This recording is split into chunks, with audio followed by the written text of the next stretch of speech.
Bom dia a todos. Bom, domingo é chamado de Dominus Dei, porque é o dia de Deus. É o dia que a gente vem se reabastecer para a nossa semana ser uma semana mais tranquila e mais leve. Eu fico muito feliz quando eu sou chamada a fazer as preleções sobre a Boa Nova, né? Sobre o Evangelho. Mas também sei da grande responsabilidade que é de estar aqui falando. E toda vez que nós somos chamados, nós temos ou que nos submeter ao tema que a casa sugere, ou escolher o tema que nós queremos falar. E eu gosto dessa casa porque ela sempre sugere o tema, só no domingo que é livre. Mas quando eles nos sugerem, nós, enquanto palestrantes, temos que sair da zona de conforto, daqueles temas que nós mais gostamos, e estudar, então, o tema que a casa nos sugere.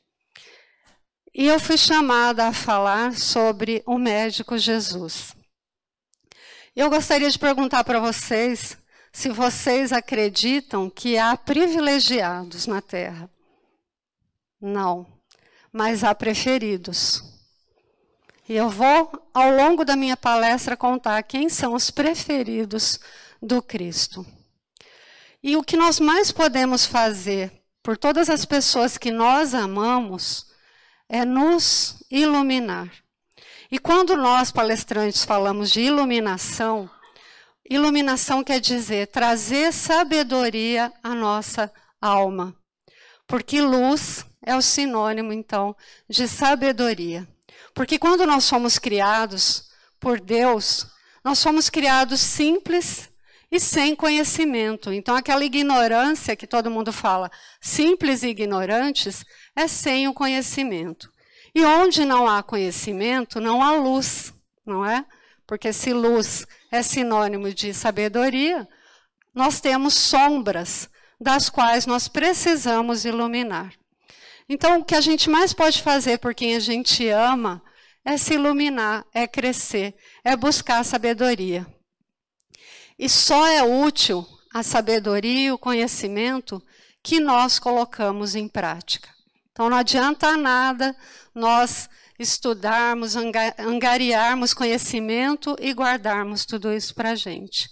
Isso foi o que Jesus disse lá na parábola da candeia, né? Que a gente não pegue a luz e coloque debaixo do alqueire.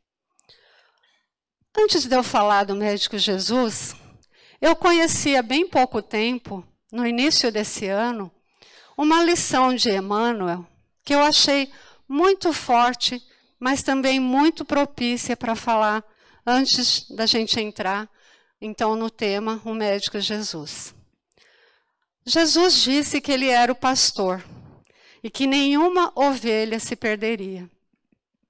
E Emmanuel, então, explicando essa passagem, onde Jesus se diz o pastor, ele conta, então, numa simples história, mas muito forte, porque eu quando a li, eu falei, nossa, isso é muito forte, e eu não vou esquecer. Então, Emmanuel conta que existia um rapaz que ele também queria ser pastor de ovelhas. E ele chegou, então, para o pastor e disse, mestre, eu quero também ser um pastor de ovelhas, mas eu tenho algumas dúvidas. O que o senhor faz quando uma ovelha cai em uma fossa, em um precipício? E o pastor então respondeu, ah, meu filho, eu a tiro da fossa ou do precipício e a carrego. Mas o rapaz não se sentiu por satisfeito. Tinha mais questões a fazer. E disse, mestre, mas e se essa ovelha se machucar? O que o senhor faz? Ah, eu a curo. E mesmo se ela estiver sangrando, eu também a carrego. Mas, mestre, e se essa ovelha fugir longe, léguas e léguas? Ah, meu filho, aí nesse caso eu não posso ir atrás. Porque eu não posso deixar todo o rebanho por causa de uma única ovelha. rebelde, mas eu mando o cão buscá-la. Forte, não é? Porque toda vez que nós, como ovelhas rebeldes, nos distanciamos, o pastor não nos esquece. E ele manda aqueles cães que lhe auxiliam, os cães pastoreiros, para que nos traga de volta. Bom, é uma pequena lição, mas que cala nos nossos corações. Quem é que já não foi buscado pelo cão? Não é mesmo? Bem, no início da pandemia, nós fazíamos lives, né? As casas não podiam abrir, então as palestras eram lives. Em uma das lives, eu fui chamada a recepcionar o Divaldinho Matos. Ele é de Votuporanga. E eu não conhecia quem era o Divaldinho, não sabia que eu estava falando com um gigante, né, das preleções espíritas. E aí fui lá sem saber com quem eu estava falando e começamos a live. E quando ele abriu a boca, eu já percebi diante de quem eu estava. E ele disse assim, para iniciar a palestra, numa live: a dor é a bênção de Deus aos seus eleitos. É a mais bela rainha sob a qual todos se ajoelham. Eu quase caí da cadeira, porque eu falei, meu Senhor Jesus. Ainda bem que está sendo gravado, porque depois eu preciso guardar essa definição, porque ela é perfeita. Mas eu fiquei analisando depois aquela frase, a dor é a bênção de Deus aos seus eleitos.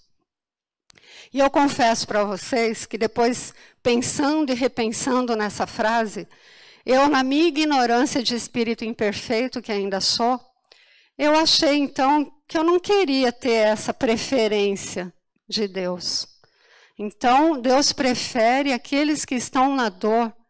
Então, a preferência é essa. Não há privilégios, mas há preferências. E realmente é verdade. Jesus prefere os aflitos. Bem-aventurados os aflitos. E sabe por quê? Bem-aventurados os aflitos? Porque somente quando nós estamos na aflição é que nós reconhecemos o médico Jesus. Porque antes, né, se ele chegasse, nós não daríamos ouvidos a ele.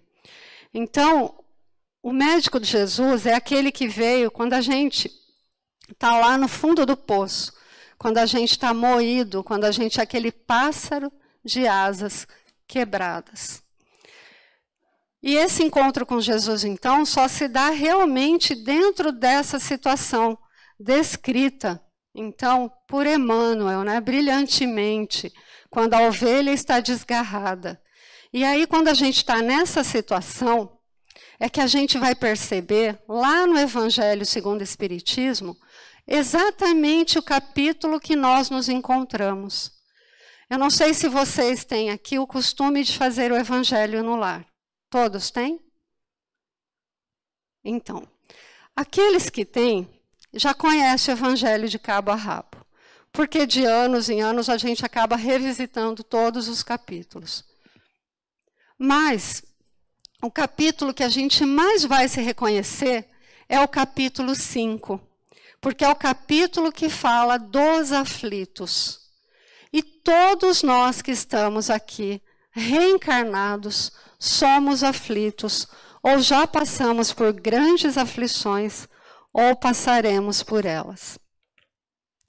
Porque no capítulo 5, que trata então das aflições, vocês vão verificar que é o capítulo mais extenso do Evangelho. Então, quando eu fui estudar para essa palestra, eu peguei e sentei uma tarde e disse assim, vou ler o capítulo 5. Eu havia me esquecido da extensão do capítulo 5. E comecei a ler, e ler. E começou a me dar desespero, porque eu tinha marcado 5 horas para aquela leitura. E não é possível, em 5 horas, dissecar o capítulo 5. Ele tem 31 itens. E por que será que ele é o maior? Porque as aflições são imensas. Então, eu poderia dizer assim para vocês: quem é que nunca teve problema? Dificuldade? Incompreensão? Quem nunca foi injuriado? Injustiçado? Quem nunca passou por provas? Existe alguém aqui? Se tiver, eu gostaria que se apresentasse.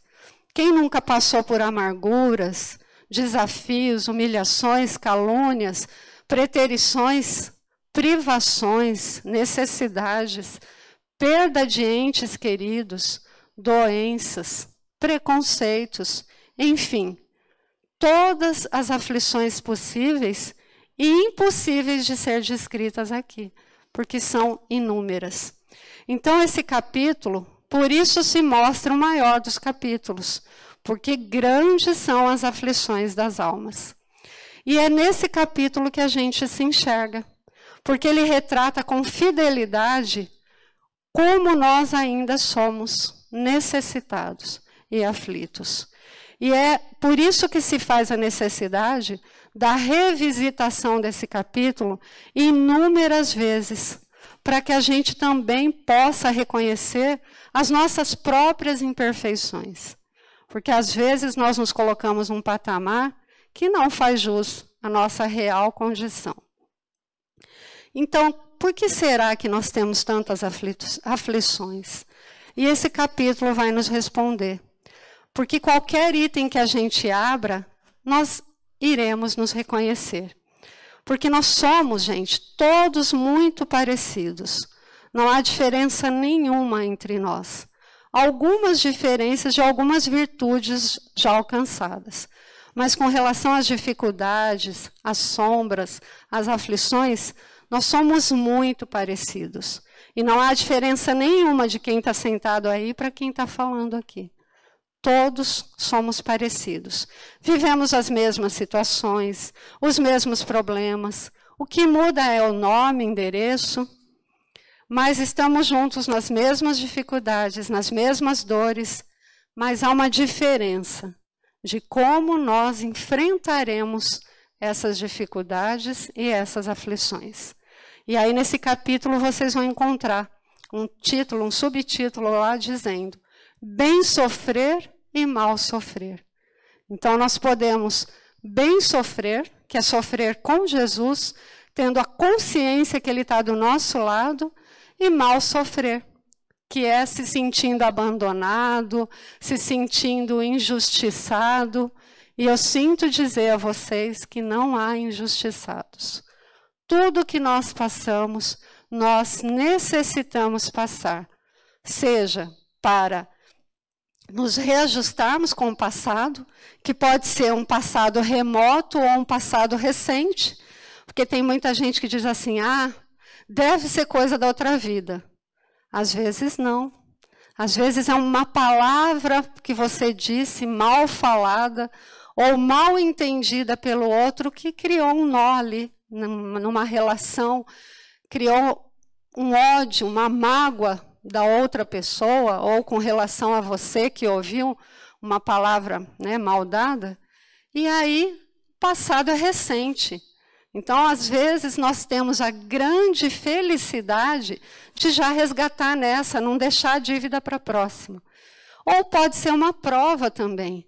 Você já é um espírito que já passou por algumas situações e pede para passar por uma injúria, uma difamação, um problema, para mostrar que você já consegue superar essas questões. Então, nós somos muito parecidos nas nossas dificuldades. A diferença é como é que eu quero sofrer, bem ou mal. E eu sinto dizer que o dinheiro, a juventude, o poder não nos liberta do sofrimento. Chora quem está no casebre e também chora quem está na mansão. E só quando a gente passa por certas situações é que nós percebemos que nós temos que melhorar, que nós temos que nos renovar, que nós temos que mudar o nosso comportamento, a nossa maneira de reagir, de falar, porque enquanto a palavra está dentro de nós, nós ainda não conseguimos dominar os nossos pensamentos. Ainda temos pensamentos obscuros. Que bom que ainda não existe o psicoscópio aqui, né? Porque quem conhece a obra de André Luiz vai verificar que lá no nosso lar, eles têm essa faculdade de ler as mentes. Já pensou se pudessem ler as nossas mentes? Que perigo seria, não é? Mas a gente ainda pensa. Mas quando temos um pouco de conhecimento, quando o Evangelho está calando já dentro de nós, nós conseguimos frear as palavras. Mas quando nós não conseguimos, quando a palavra já saiu da nossa boca, nós não somos mais donos dela. Nós somos escravos da palavra. E nós vamos ter, então, que desatar o nó que nós criamos e transformar em laços. Então, Allan Kardec, que foi um professor ímpar, né, com metodologia, com lógica, ele colocou no Evangelho o capítulo das aflições antecedendo o Cristo Consolador. Olha que inteligente que ele foi. Porque no capítulo 5, quando a gente vai lá ler, se deter, e se reconhece que nós estamos de joelho, sofrendo e aflitos, a gente segue mais um pouquinho, avança e a gente encontra o Cristo Consolador, o mestre, o amigo, o médico, que nos trará o remédio para as nossas dores da alma. Então a gente está de joelho, porque a gente se reconhece naquela condição do capítulo 5. E aí vem o Cristo Consolador e diz assim: vinde a mim todos vós que estáis aflitos e fatigados, e eu vou te consolar. Porque antes você não tinha condição e compreensão para me ouvir. Estava perdido em si mesmo, apaixonado por si mesmo, e assim sendo, só repetindo os mesmos erros, repetindo sempre as mesmas falas, com resposta para tudo. E se alguém viesse ajudar você, você recusaria dizendo: eu já sei o que você vai falar. Não é assim? Nós não somos assim? Eu sou assim, eu era assim. Estou tentando me melhorar. Então, somente quando a gente se sente fraco, sofredor, quando nós reconhecemos que ainda recapitulamos todos aqueles erros do passado, é que nós estamos prontos para aceitar Jesus. Que não veio para os sãos, ele veio para os doentes. Pois os doentes é que precisam de médico. Muita gente diz assim: ah, como é difícil as pessoas da casa espírita, a gente começa a trabalhar, conviver. Não são só as pessoas das casas espíritas, são as pessoas que estão também nas igrejas evangélicas, nas igrejas católicas, em todas as religiões, porque são pessoas que já fizeram o seu autodiagnóstico, elas já se perceberam aflitas e foram ao hospital buscar socorro. Porque aqui é escola, é hospital e é pronto-socorro. Então, é lógico que aqui estão concentrados os doentes. Nos hospitais também estão os doentes. Mas os doentes que perceberam que precisam de ajuda. Não significa que quem não procurou ainda uma religião, uma casa, não procurou a Boa Nova, o Evangelho de Jesus, seja são. É que ainda não se autodiagnosticaram. Às vezes não chegaram no fundo do poço. Porque, sabe, gente, todo mundo é assim. Existe uma música do Lulu Santos que chama Condição. E ela descreve exatamente a nossa condição. Que nós não somos diferentes de ninguém. Quase todo mundo faz assim. Eu me viro bem melhor quando está mais para bom do que para ruim. Então, quando está tudo bom, para que eu vou procurar Jesus? Está tudo bem na minha vida. Então, somente quando eu estou fragilizada, eu aceito Cristo. Se eu não estiver assim, e o Cristo vier até mim, eu vou dizer: eu não preciso, eu não tenho problema, para mim está tudo bem, eu não sofro. não tenho mágoa. Vocês já devem ter encontrado gente que fala, eu não tenho mágoa, eu perdoo todo mundo. Eu fico olhando admirada, porque eu ainda tenho questões para resolver. Ainda há pessoas que eu tomo distância, que eu preciso me melhorar para conseguir conviver com aquela pessoa, porque eu que tenho que melhorar, a obrigação é minha, não é do outro.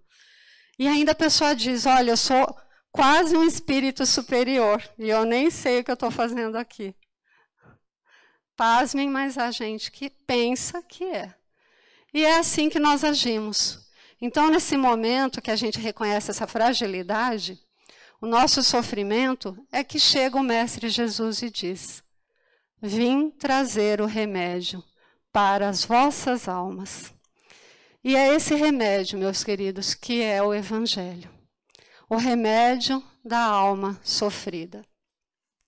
Eu trouxe aqui um livro para vocês conhecerem, quem não conhece, chama O Evangelho por Emmanuel. E ele comenta as cartas de Paulo. E eu selecionei uma das cartas que fala na construção do Mestre. O Evangelho não nos convida à confiança preguiçosa nos poderes do Cristo, qual se estivéssemos assalariados para funcionar em claques de adoração vazia. O apóstolo Paulo faz-nos sentir toda a extensão da responsabilidade que nos compete frente à Boa Nova. Cada cristão é parte viva de princípios do Mestre em serviço particular. O que ele quer dizer? Cada um tem que fazer a sua reforma íntima. É particular a reforma. Não te iludas assim, fixando-te exclusivamente em afirmações labiais de fé no Senhor.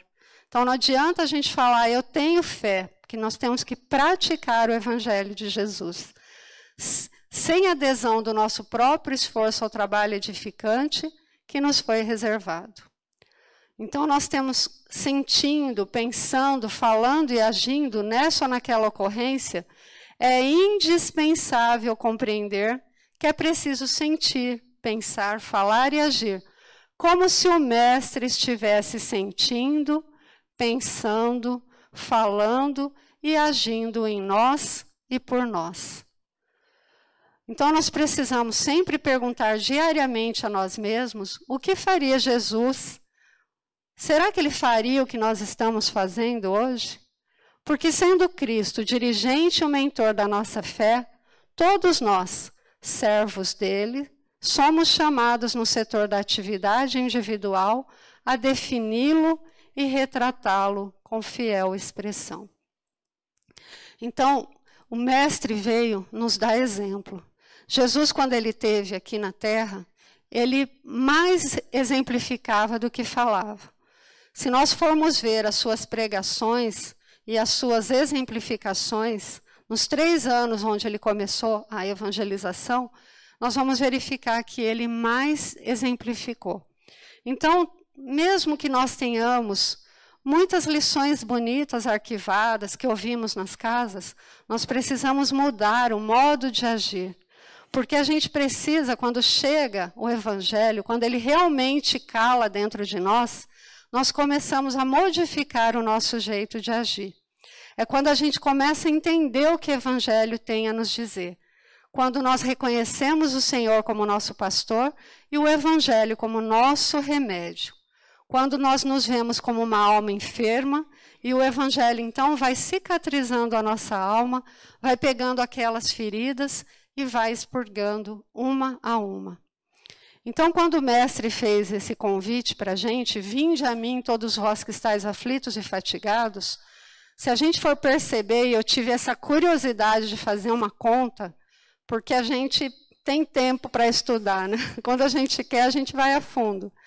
E eu pensei assim, nossa, Jesus esteve aqui, nós fazemos a contagem 0 a partir do nascimento de Jesus. Quanto tempo faz que ele fez esse convite?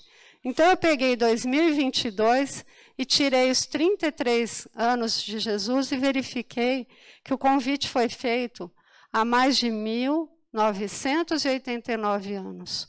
E esse convite ainda está de pé. Mas nem todos aceitam. Então, vinde a mim, vós que sofreis, que estáis aflitos e fatigados, e serei consolados e aliviados. Ele não está dizendo que vai tirar a nossa cruz, mas que vai aliviar, que vai nos consolar. Bastemos que confiemos nele. Porque a nossa cruz é o que nos faz humilde, é carregar aquele peso, é sentir o sofrimento do outro também. Então, o Cristo é para aquele espírito que quer parar de sofrer, que cansou de sofrer, que quer mudar. Então, ele levanta e segue o Cristo. Ele não cogita o Cristo quando fez esse convite a nós, ele não perguntou, vem você que já é bom, vem você que já é meio bom, vem você que é alto, que é baixo. Não, ele não cogitou a procedência dos seus viajores, daqueles aflitos. Ele só fez o convite. Venha todos vós que estáis aflitos e fatigados. E não adianta, gente, nós buscarmos consolo em outro lugar. Porque os bens materiais não nos trarão consolo. Se você procurar a pessoa mais rica do mundo e perguntar se o dinheiro fez ela mais feliz, ele vai dizer que não. O que nos faz feliz são as conquistas morais. O conhecimento do médico da terra tem limite, porque não pode adentrar na nossa alma e modificar as nossas disposições, os nossos sentimentos. Nós temos que nos valer dos médicos da terra para minimizar, sim, as dores e sofrimentos que foram acarretados pela alma e desaguaram, então, no corpo. Porque tudo se iniciou na nossa alma. Mas agora eu sou, então, aquele espírito perfeito, né? Eu não fiz mal a ninguém, todo mundo me ama. Eu não sei o que eu estou fazendo aqui, por que eu sofro? Se você não tem resposta nessa existência, deve ser numa outra, não é?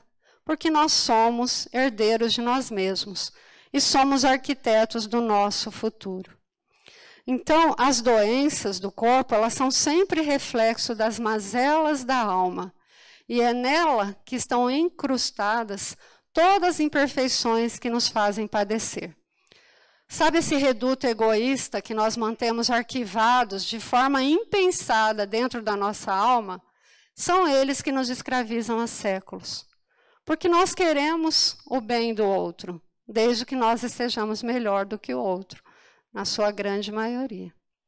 A medicina da terra, então, ajuda a tirar essas dores quando elas já se manifestam. Mas a fonte da dor, o que causa a recidiva é o que está lá dentro da nossa alma. Então, se nós não modificarmos essas causas, nós teremos a volta da doença ou de uma outra doença, quem sabe mais grave ainda. É lógico que o corpo humano, né, o material, né, do que o nosso corpo é feito, de alguma coisa ele vai ter que ir embora um dia. Sim, é da natureza. Mas muitos sofrimentos são buscados por nós. Nós podemos morrer de velhos, nós podemos morrer uma morte boa, depende de como é que nós vivemos a vida. Então, quando está escuro, que ninguém nos ouve, também é uma canção, né? Jesus é a lanterna dos afogados. Quando nós acreditamos estar sozinhos, esse é o momento preferido de Jesus, porque é quando nós nos aceitamos. E é quando ele chega e diz, confia, eu estou aqui. Quantas vezes em preces a gente sente aquele avivamento, aquela força, né? A gente começa a prece chorando e termina a prece consolado, com uma força. O que será que aconteceu? Como que nós aurimos aquelas forças, né? E aí a gente percebe que houve um amparo espiritual, a sustentação do Cristo na nossa vida e que sozinho nós não conseguiríamos. Na minha jornada de estudo da doutrina, eu comecei a entender o que era uma prece horizontal e uma prece vertical. Vocês sabem a diferença? A prece horizontal é terra a terra. A gente faz, ela não sai daqui. Sinto dizer para vocês. Por isso que lá no Evangelho está: pedis e obtereis. Aí muita gente fala assim: eu peço e não consigo. Sabe o que a gente costuma pedir? Eu quero passar naquele concurso. Eu quero um carro novo. Eu quero que a minha irmã melhore. Eu quero que a minha mãe deixe de fumar. Eu quero... Essas preces, eu quero, fica aqui. A prece horizontal que sobe, aqui, ó, eu pedi para que colocassem essa imagem, é um das imagens da Capela Sistina, e eu focalizei exatamente na mão de Deus, esticada, e a mão do homem, com o dedo assim, sem muita vontade. Então é assim que acontece. A nossa prece, a espiritualidade está o tempo todo querendo nos dar, mas a nossa prece não chega, porque elas são desejos e imposições da nossa vontade. Quando a prece que sobe é aquela assim: Senhor, me dá forças para que eu possa enfrentar todas as dificuldades e as felicidades também que estão destinadas a mim. Me dá sabedoria para eu decidir da melhor maneira e que seja feita sempre a vossa vontade. Nós eliminamos o quero, o desejo, a minha vontade. E quando Jesus esteve aqui, ele falou como é que nós deveríamos fazer uma prece, deu exemplo. E dentro do Evangelho está, né? Que seja feita a vossa vontade, assim na terra como no céu. Mas aqui na terra a gente esquece que é a nossa vontade. Então sinto dizer que nós não sabemos nem fazer preces. Nós não fazemos as nossas preces alcançar o dedo de Deus. Então nós precisamos também aprender. Porque, como disse Chico Xavier, a gente pensa também que Jesus está num lugar equidistante, em alturas. E ele está aqui, ó, pertinho do nosso lado, com o dedinho esticado para que a gente alcance. Mas ele respeita a nossa vontade, o livre-arbítrio. Jesus nunca violentou consciências nenhuma quando esteve aqui na terra. Ele falava: vinde quem quer. Ele não chegava nas aldeias, nas cidades, falava: vem, vem, vem. Ele não ordenava, ele convidava: vinde vós que estáis aflitos e fatigados. Então, quando nós nos elevamos em prece, nós esticamos, fazemos as preces horizontais, a espiritualidade nos socorre, porque são preces onde estamos usando todo o arcabouço que a doutrina nos deu, que nós vamos passar aquilo que tivermos que passar, vamos poder modificar aquilo que nos for concedido modificar e que for para o nosso bem. Então Jesus faz um supremo apelo aos nossos corações, por meio do Espiritismo: escutai, basta que queiremos aceitar o convite de renovação. Daí nós vamos perceber que há como ser felizes, fazendo prevalecer a vontade do Pai, e não os nossos desejos egoístas. Então, quando esse remédio doce do Evangelho cala dentro de nós, nós vamos nos transformando. E aí a gente entende que precisa mudar. E a gente fala: Senhor, eu quero mudar. Eu aceito o seu remédio, que nada mais é, gente. O remédio de Jesus é o Evangelho, que é a observância do amor e da caridade. E assim, a cada dia nós vamos vencendo os nossos combates. E os hábitos cristalizados do passado vão sendo modificados, tais como impiedade, egoísmo, orgulho, vaidade. E aí, se eu for conseguindo, então, vencer essas chagas morais que eu trago junto de mim, eu estarei no caminho da cura. Então, quando eu reconheço que a felicidade só vai depender de mim, da minha mudança, quando eu pergunto assim, para mim mesmo: alma, você quer ser feliz? Quero. Quem é que não quer? Então eu vou ter que trabalhar, você vai ter que trabalhar todos esses sentimentos ruins que você ainda tem. O outro é melhor que você? Não. Você é melhor que o outro? Também não. Então, se você tem o direito de errar, o outro também tem. Ah, mas o outro é falso. Você nunca foi falso? Né? A gente precisa nos questionar. E aí a gente tem que pedir para Deus que Deus nos perdoe as nossas faltas, lembrando que também o outro será perdoado.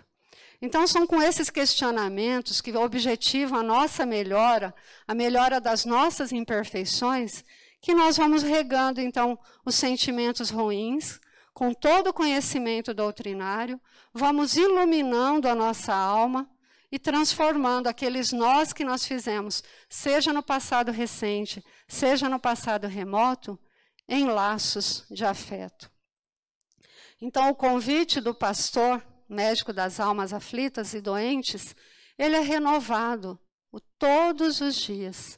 Esse convite que foi feito há quase 2000 anos atrás, ele ainda diz: vinde a mim todos vós que estáis aflitos e fatigados, e eu vos aliviarei. Eu selecionei aqui também um trecho que fala sobre a cura do ódio. Porque muitas das doenças que nós temos são originadas, então, dessas más águas que tem dentro do nosso ser. E o homem, geralmente, ele nega, né? Ah, eu perdoei todo mundo, eu não tenho ódio de ninguém. Mas quando nós carregamos sentimentos ruins, é como se, numa metáfora, nós carregássemos uma batata. Alguém pegue uma batata, faça essa experiência. Coloque uma batata no bolso e ande com ela durante um mês. Pode ser na bolsa também. Vocês vão verificar que ela vai começar a soltar um líquido. Daqui a pouco esse líquido vai começar a feder. E a coisa vai só piorando, ao ponto de ninguém mais querer ficar perto de você. Assim somos nós, com as mágoas, com os ódios. Andamos com batatas, que uma hora vai feder, uma hora vai desaguar em algum órgão e vai virar uma doença. E aí que a gente não sabe, as depressões, as melancolias, as loucuras, todas as aflições que nos acometem, nós nunca tivemos índices de suicídios tão elevados quanto agora, porque muitos, infelizmente, não tiveram a oportunidade de conhecer a palavra do Cristo. Porque quando a gente conhece, eu me lembro, quando eu tinha 15 anos, eu já tinha feito primeira comunhão, eu já frequentava a igreja, então eu tinha alguma iniciação do Cristo em mim. E foi muito importante, porque quando eu cheguei numa situação muito difícil, foi o Cristo, foi o Evangelho, a minha cura, a cura da minha alma. Eu me lembro que inicialmente eu procurei um médico da terra, e ele me deu um remédio. Mas eu pensei, eu não vou tomar esse remédio a vida toda. Essa tristeza tem uma razão, e eu sei aonde está o remédio.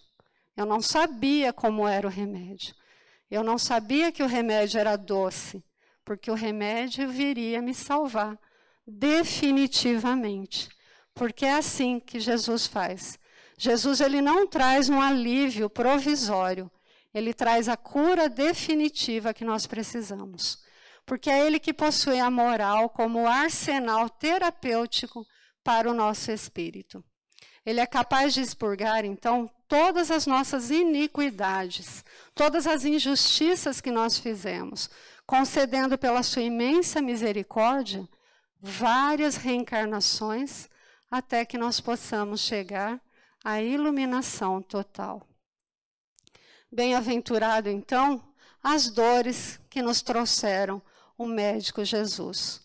Foi a partir dessa viagem que eu fiz no capítulo 5, estudando para estar aqui hoje, que eu entendi aquela frase que foi falada para mim no início da pandemia. Porque eu achei muito pesado ser um predileto do Cristo, né? A dor é a bênção de Deus aos seus eleitos. E eu ainda brincava com as minhas amigas e falava, eu não queria ser eleita. Que eleição ruim, né? Hoje eu agradeço, como o Chico Xavier disse, agradeço todas as dificuldades que eu enfrentei. Não fosse por elas, eu não teria saído do lugar. As facilidades nos impedem de caminhar. Eu não estaria aqui se não fosse a bendita dor. Mesmo as críticas nos auxiliam muito. Vocês concordam? Outro dia eu fui levar alguém que precisava, que estava muito aflito, numa casa espírita que eu sabia que tem atendimento mediúnico de urgência. E eu sabia que essa casa havia se renovado. Não tinha mais ninguém do início, quando eu comecei a frequentar. Então eu cheguei um pouco mais cedo, disse que tinha que pegar a senha. E aí eu cheguei quase 1 hora mais cedo com essa pessoa que precisava de um atendimento. E quando me viram pelo vão da janela, você está aí fora, e me puseram para dentro 1 hora antes, e aquela felicidade. E aí eles me disseram que precisava ter agendado antes, que tem uma fila, mas que, como era eu, eles iam arrumar um número para atender a pessoa que eu havia levado. E essa pessoa disse assim, você está usando de nepotismo. E eu disse, não. Sabe o que eu estou usando? Da felicidade que goza as pessoas que têm amigos. Eu falei assim, se quando eu fizer a passagem, eu chegar lá, eu for recebida dessa forma, eu já ganhei a minha reencarnação. Então, é muito mais indescritível a felicidade de ser recebida como sou recebida aqui nessa casa. Que os meus amigos disseram, eu vim porque você ia estar falando, não porque eu sou grande coisa, mas é pelo nosso coração, pelo nosso amor, pela nossa doutrina, pela nossa afinidade. Então, isso não tem preço, gente. Então, como não agradecer a dor que me trouxe tão verdadeiros amigos? Tão verdadeiros amigos. Então, diante dessas reflexões, não há como a gente não entender que somos muito bem-aventurados, porque estamos nas aflições, que nos faz receber nessa vida ainda a visita do médico Jesus. E assim sendo, realmente a dor é a bênção de Deus aos seus eleitos, que nos faz aceitar esse médico e que veio para curar os doentes que somos, todos nós. Mas estamos à procura da cura e Ele está à nossa disposição, esticando as mãos para nos alcançar. Muito obrigado pela paciência de vocês, pela energia que vocês me passam e que eu possa, então, estar transmitindo essas palavras. Porque nós temos uma dificuldade muito grande. Quando eu fazia as lives, era muito difícil eu estar de frente de um computador falando, porque não dava para sentir essa energia da casa, essa energia que emana do coração de todos vocês. Que Deus esteja com todos nós e que agora os nossos irmãos passistas podem se encaminhar aqui para frente, né? Para a gente fazer o passe coletivo. Depois do passe coletivo, quem ainda sentia necessidade de um passe individual também, continue aqui que nós faremos. Não há nem como dizer a vocês para elevar os pensamentos, porque depois que nós falamos da boa nova do Pai, todos nós estamos elevados. E que assim nós possamos sentir com mais profundidade a presença do nosso amado Mestre Médico Jesus, que traz o remédio para todas as nossas almas, que vai trazer alívio e que irá carregar conosco todas as cruzes que aparecer pelo caminho. Pai, muito obrigado por essa oportunidade, por esse domingo maravilhoso. Abençoe a nossa pátria amada, que nós tenhamos sabedoria, paciência, entendimento para reconhecer o líder que precisaremos ter nesta nação. que nós tenhamos sabedoria para viver no nosso dia a dia, entendendo que a obrigação de sermos melhor é apenas nossa, e de amar o próximo como ele ainda pode e consegue ser. Que Deus, nosso Pai, Jesus, nosso Mestre, Maria Santíssima, esteja com nós, em nossos lares, com todos os nossos familiares, que eles também possam ser tocados e sentir as energias e o amor que você tem por nós. Muito obrigado e que assim seja sempre.